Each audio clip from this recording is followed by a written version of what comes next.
Olá, eu sou Marília Damião e começa agora o Go Green, um papo energético, o podcast da GreenElo.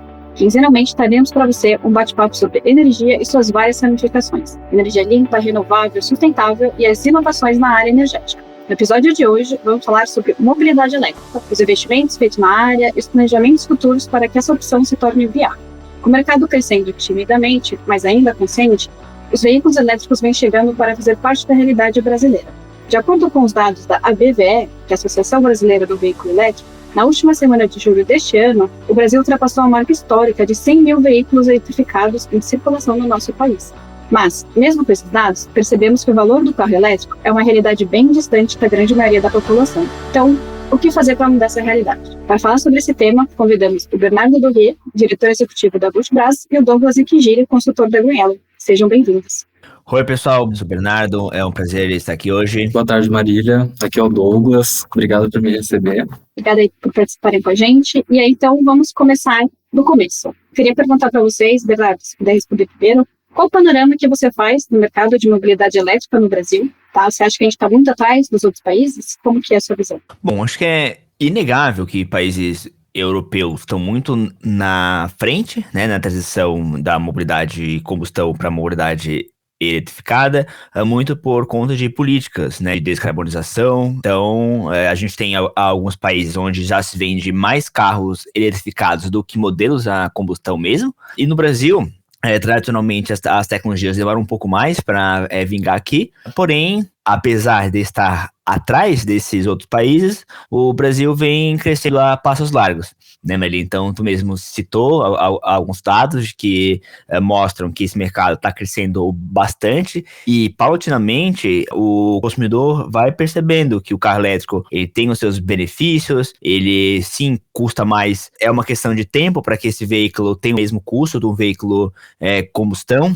Então, claro, estamos ainda, digamos, engatinhando, porém caminhando para que esse mercado seja realmente relevante nos próximos anos, e é um pouco do que a gente vai conversar hoje, né? É bem isso, né? Acho que a gente vê que cada vez dobra, né? Às vezes, o aumento das vendas, mas também dobra de um número que era muito pequeno, né? Desde o começo, né? E Douglas, qual que é a sua visão?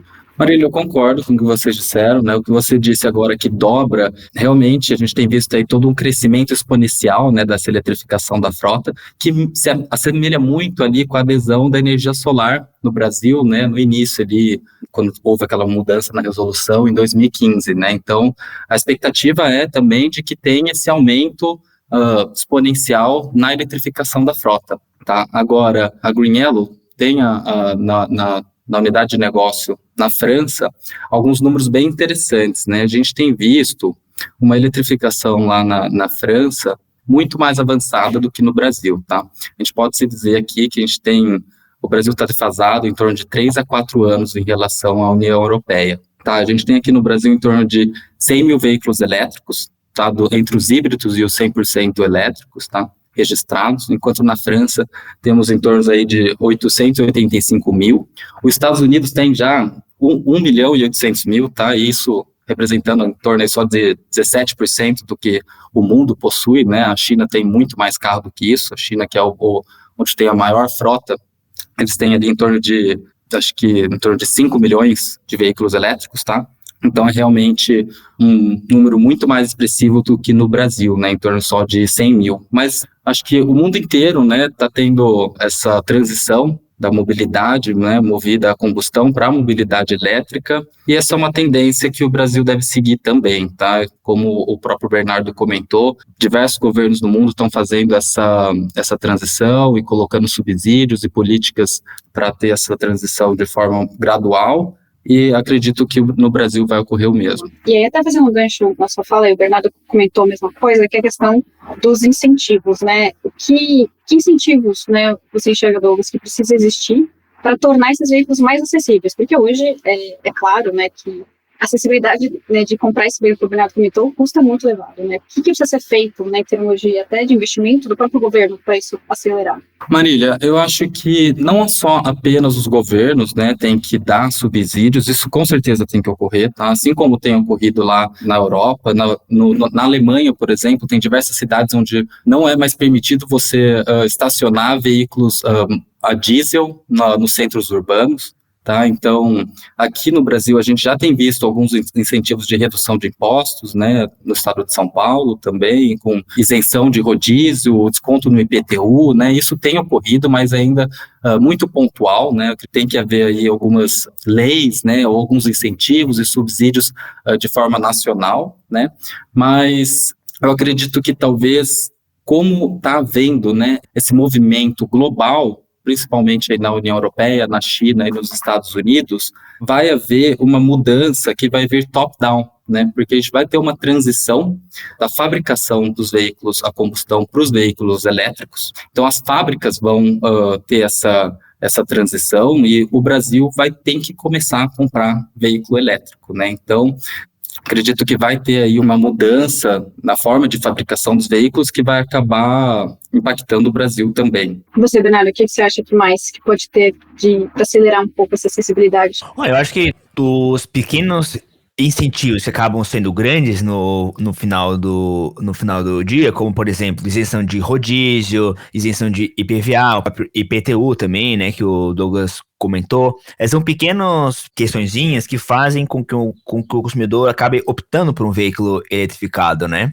Agora, o que realmente vai massificar, o que realmente vai tornar até acessível mesmo, é o preço do veículo, que aí vai muito além de subsídios, vai numa questão realmente dessa tecnologia se tornar mais barata. E aí, a gente tem N exemplos, né, de outras tecnologias que inicialmente tinham um valor alto, né? Então, a gente tem os smartphones, a própria televisão, né? Quer dizer, um aparelho de televisão há uns anos atrás era para um público muito restrito. Hoje, né, um aparelho de televisor está na casa de todos os brasileiros.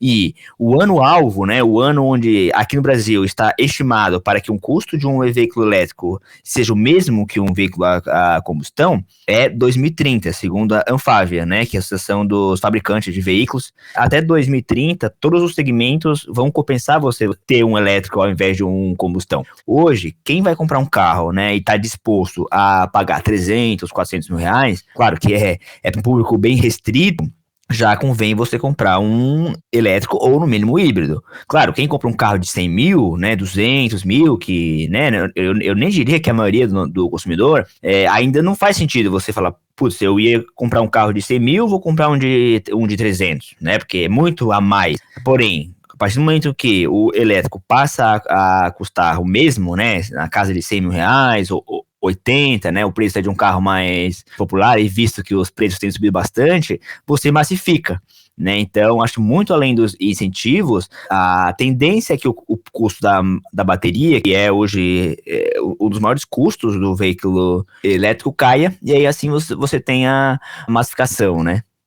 Não, achei legal essa projeção que você trouxe. O que mais, Bernardo, você acha que a gente tem de desafios para o Brasil chegar nesse ponto, né? Então, a gente falou aqui um pouco do preço do carro, né? Mas que mais que envolve, né? O carregador, né? Já até dei a resposta aqui, um pouco do carregador, que é um pouco a questão da Vultibras, né? Mas não é só o carregador que precisa para o ecossistema da mobilidade elétrica funcionar, né? Sim, Marília. Vou falar mais na ótica do veículo, né, e do carregamento, deixar pro Douglas falar mais da questão de matriz energética, mas quando você passa a ter uma frota de elétricos e híbridos, a primeira questão que muda é o paradigma do abastecimento, né? Então, quem tem hoje um veículo com combustão vai até um posto de gasolina, né, e abastece o carro e vai fazer as suas atividades. Num contexto de veículos híbridos e eletrificados, ao invés de você ir naquele destino para carregar o seu veículo, você vai para fazer as suas atividades normais, né? Até recentemente a própria GreenElo fez uma parceria com uma rede de supermercados, né? E a ideia é que o cliente vá até o estabelecimento para fazer as suas compras, que vai no shopping, vai, né, na academia, até mesmo no lugar de trabalho, e possa lá carregar o seu veículo enquanto faz as suas atividades normais. Então, para isso, a gente vai ter que mudar esse, digamos, paradigma, né, esse conceito, e sair do posto de combustível e colocar esses pontos de recarga. E aí a gente tem, né, tendo em vista aí 2030 já uma frota significativa de veículos, a gente começa a ter diversas empresas começando a instalar as suas redes de carregador. Porque você tá no final do dia, você tá falando de equipamentos físicos, né? Você tem que ir lá instalar aquele carregador, E isso demora tempo. Então você tem uma trajetória de ir construindo essa malha, essa super rede de carregadores, para que você tenha até como uma mola propulsora da mobilidade elétrica. E aí, um dado interessante para encerrar a minha fala é que todo mundo, né, vai acabar tendo um carregador na sua casa ou no seu condomínio para carregar o carro durante a noite. E ainda assim, nos países desenvolvidos, a relação média que a gente tem é de um carregador público, né, ou seja, numa rodovia, em algum shopping, para cada 10 carros, né, relação 1 para 10 de carregadores públicos. Então a gente vê que é bastante coisa. Quando a gente começa a observar uma frota de 1 milhão de carros, a gente está falando em no mínimo 100 mil carregadores públicos. Então é um número bem grande, né? Realmente os valores ficam bem expressivos, né? E eu acho que a gente cai um pouco, né? Porque vira uma barreira, né? Eu acho que a gente já ouviu isso de alguns clientes nossos e de, enfim, pessoas conhecidos nossos também, que ter medo de não ter onde carregar é uma barreira ainda para comprar o carro, né? Então acho que a infraestrutura de recarga tem um efeito um pouco ovo a galinha, né? Que vem primeiro? Eu aumento a frota do Brasil, eu planejo a infraestrutura de recarga, né? Mas acho que no final as duas coisas têm que crescer um pouco juntas. E aí, Douglas, aproveitando, do lado da energia, né? Então, ok, eu tenho agora uma frota enorme de veículos, tenho uma infraestrutura, como eu abasteço esse monte de eletropostos que está espalhado pelo Brasil? Assim, né, como vocês disseram, né, vai ter aí um aumento muito grande da quantidade de veículos elétricos e de carregadores elétricos. E assim, veículo elétrico é bom se a eletricidade que estiver sendo fornecida para ele for renovável. Então, acho que aí está um dos maiores desafios, né? O Brasil, apesar de contar com uma matriz elétrica favorável, né, à popularização dos veículos elétricos, com uma elevada participação de fontes renováveis, eu acho que uma transição muito rápida e desordenada da mobilidade a combustão para a mobilidade elétrica pode trazer uma escassez no fornecimento de eletricidade. Então, tem que haver um investimento forte e rápido em diversas formas de geração de energia renovável no país, né, para que a gente consiga acompanhar o aumento da demanda de eletricidade que está por vir. E que seja de fontes renováveis, né? Acho que esse é um ponto que o Brasil já sai na frente, porque, né, como você comentou, tem uma matriz limpa, mas a gente tem que pensar principalmente para esse monte de eletroposto que a gente vai instalar.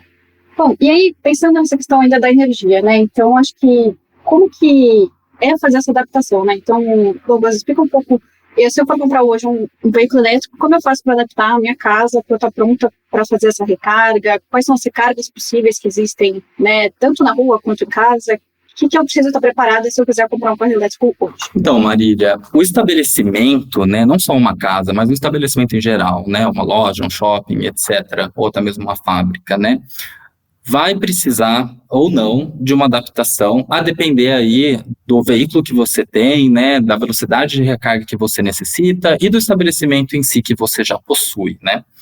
Vamos pensar assim, de certa forma, a gente tem aqui duas formas de recarga, a recarga lenta e a recarga rápida. Essas velocidades de recarga, elas estão associadas à potência do carregador. Um carregador lento tem aí uma potência que varia em torno de 3 a 22 kW e geralmente funciona em corrente alternada. Para você fazer uma instalação desse equipamento em um estabelecimento, normalmente você não vai precisar de nenhuma adequação, tá, na infraestrutura elétrica. Isso que você pode instalar esse equipamento na baixa tensão, em redes monofásicas ou bifásicas, como as residências comuns.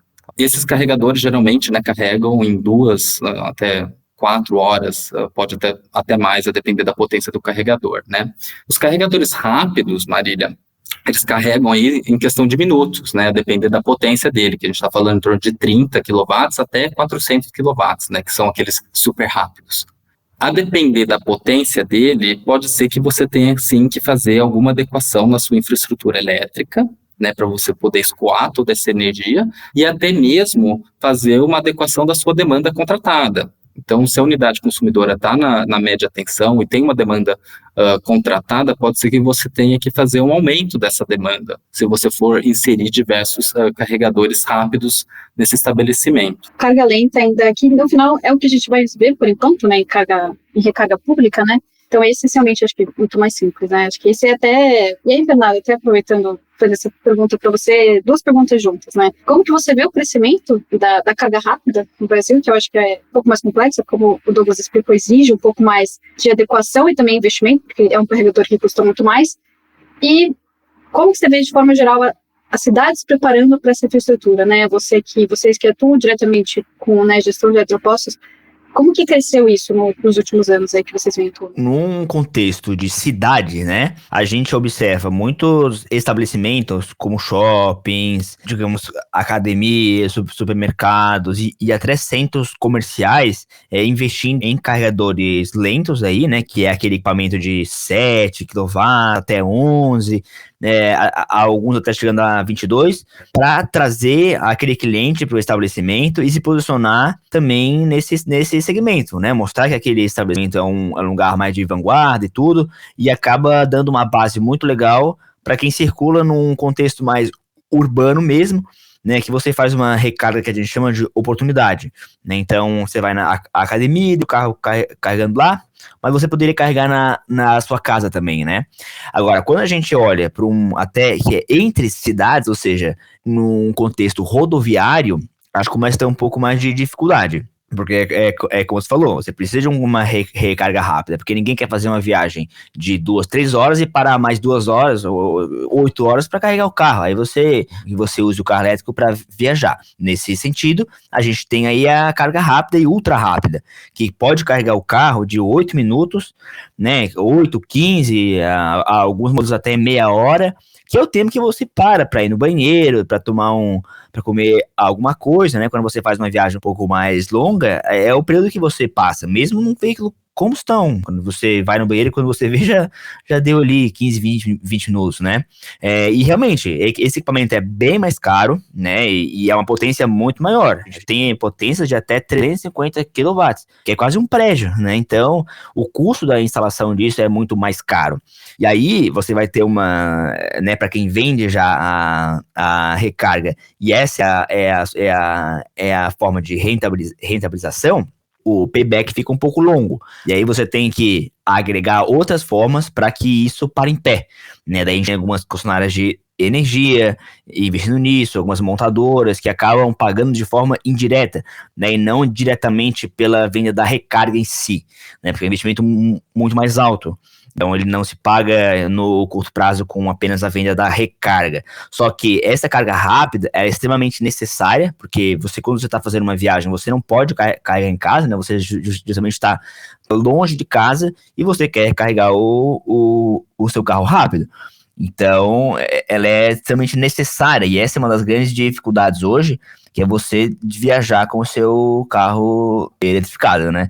Ainda que você já consiga hoje sair das principais capitais, das principais cidades e viajar de forma até tranquila, né? Mas eu acho que nesse sentido ainda tem bastante a evoluir aqui no Brasil. Você acha que no final o Brasil investe mais na eletrificação do carro do que em criar pontos de recarga? Você acha que a gente ainda está investindo mais no carro, por enquanto? Eu acho que é muito até, né, Maria, você trouxe aquela brincadeira do ovo e da galinha, né? Que é difícil falar hoje, porque as duas coisas meio que andam juntas, né? Que a cada novo lançamento de um veículo novo, você tem alguma empresa que vai lá e acaba colocando mais carregadores. Aí vem outra empresa e anuncia uma rede ultra rápida em parceria com outra montadora. Enfim, então acho que as coisas meio que estão andando juntas, assim, sabe? Acho que... E é assim que vai ter que ser, porque você não consegue ter muitos carregadores em um carro para carregar e nem você esperar ter muitos carros para daí sim começar a botar os carregadores, porque você não vai ter carros. As pessoas vão falar, putz, eu vou comprar um carro elétrico, mas não vou ter onde carregar. Então as coisas vão meio que andando juntas, né? Hoje os eletropostos não estão acelerados que nem o crescimento dos carros, mas concordo com você que acho que está crescendo parecido, né? E aí, talvez mudando um pouco o viés aqui, pensando, né, a gente falou no primeiro episódio do podcast, falando sobre transição energética, né? E o que tem a ver a transição energética com a mobilidade elétrica? Como elas se relacionam? Eu acho que a mobilidade elétrica ela vai ter um papel muito importante aqui na transição energética do nosso país.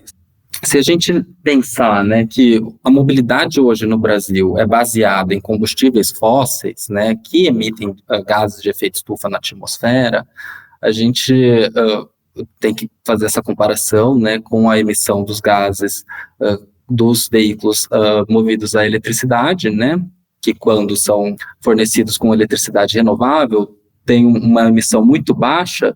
Eu acho que a eletrificação da frota vai ter esse papel importante, né, de descarbonizar todo o setor de mobilidade, né?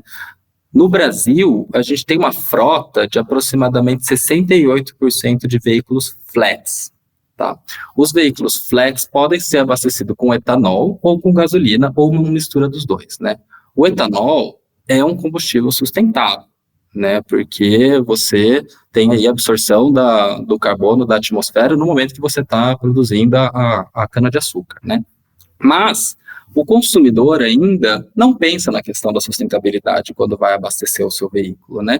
Quase todo mundo faz aquela continha do 0,7, né? Para saber se vale mais a pena a gasolina ou o etanol. Vale mais a pena, claro, sempre o etanol, porque ele é sustentável. Mas as pessoas estão pensando no viés mais econômico e financeiro. Então, acabam colocando a gasolina no lugar. Então, apesar da nossa frota ter 68% de veículos elétricos, a maior parte dessas pessoas abastecem com gasolina, né? Somado a isso, o restante dos veículos que são 100% a gasolina, que em torno de 22%, e 10% é diesel, né? Então, a gente tem que haver, né, uma transição dessa mobilidade à combustão, principalmente nos veículos que são a gasolina e nos veículos que são a diesel, para os veículos que são elétricos, né? Visto que um veículo elétrico, se você faz uma análise de ciclo de vida, então a produção da eletricidade inteira, né? Então, o que o pessoal chama de well to wheel, né? Que é do poço à roda, né? Um veículo elétrico emite em torno aí de 20 toneladas de gás carbônico por quilômetro rodado na atmosfera, né? Um veículo flex é o dobro disso, né? E um veículo a gasolina 5 vezes isso, né? Então, é importante que tenha essa transição desses veículos que são movidos a combustíveis fósseis, né, como a gasolina e o diesel, para os veículos elétricos. E eu creio que no Brasil, a melhor alternativa para a mobilidade, para ela ser mais sustentável, vai ser um mix, né, de veículos elétricos e veículos movidos a etanol e veículos movidos a hidrogênio, né, que pode ser um combustível também fabricado a partir do etanol ou a partir da eletrólise, né, de eletricidade renovável, né. Dá para realmente fazer esse link e entender que a descarbonização, que enfim, é uma das grandes questões, né, da transição energética, a mobilidade pode impulsionar isso muito, principalmente nessa questão de transporte, né, nosso setor de transportes é um dos que mais emitem carbono na atmosfera, né, então acho que pode trazer um impacto muito positivo de fato. E aí, para fechar, eu gostaria de fazer uma pergunta polêmica, né, até você fez, né, que falou a questão do o pessoal não faz a conta, e aí vou fazer a pergunta. Fazendo a conta, perguntar para vocês dois, vale a pena comprar um carro elétrico hoje? Bernardo, eu vou deixar você responder primeiro. Muita gente fala, mas no futuro a gente vai ter carro elétrico e hidrogênio, vai ser esse ou vai ser aquele outro, mas no final do dia, acho que esses modais podem coexistir, né? Então hoje a gente tem o etanol, tem a gasolina, o diesel, o GNV, né? E aí cada aplicação, uma dessas fontes, ela é melhor.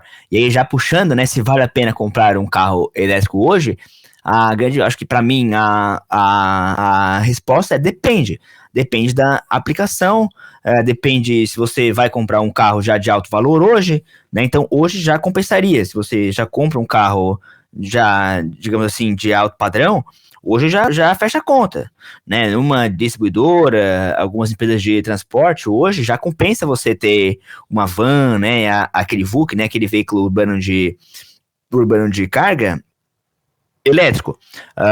Tanto que todos os carros, né, de carga que são trazidos para o Brasil hoje são vendidos, né? Quer dizer, você tem fila de espera muito grande para comprarem os veículos de carga e também os veículos leves, né? Então, você mal acha esses carros nas concessionárias, né?